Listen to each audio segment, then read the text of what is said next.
the changing face of the weather in the Puget Sound area and the ever-present face of Harry Wappler.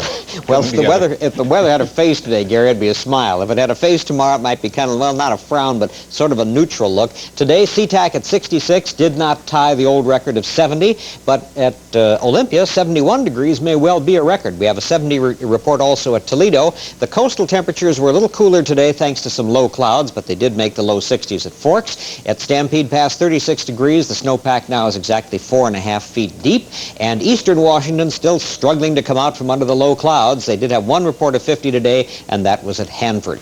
Here's what's coming up in the next 5 days, and that is a change in the weather coming in just in time for the weekend, with a chance of rain as early as tomorrow night and continuing as on and off rain Saturday and into Sunday. And the first part of next week also keeps us in the wetter pattern. Yeah. Now is time. We have found the videotape. Yesterday, to explain to those folks who weren't here with us, Harry was explaining and telling the story of the time J.P. Patches came in, started tying your shoes together when you called attention to it, and then you were going to describe what happened next, and I said, well, why don't we just show them?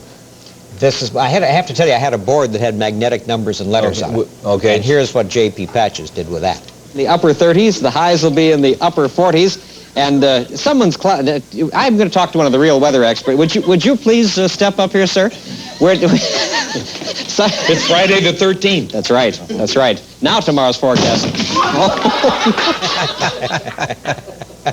It's a classic. I mean, every time we put together the blooper tapes and show one, it's on there. And it was a classic. I mean, that's getting old. It looked like my son in that tape, for heaven's sakes. That was about 1975. So there was no weather the next day since you weren't able to forecast that's it. It all fell on the floor, you know? Yeah.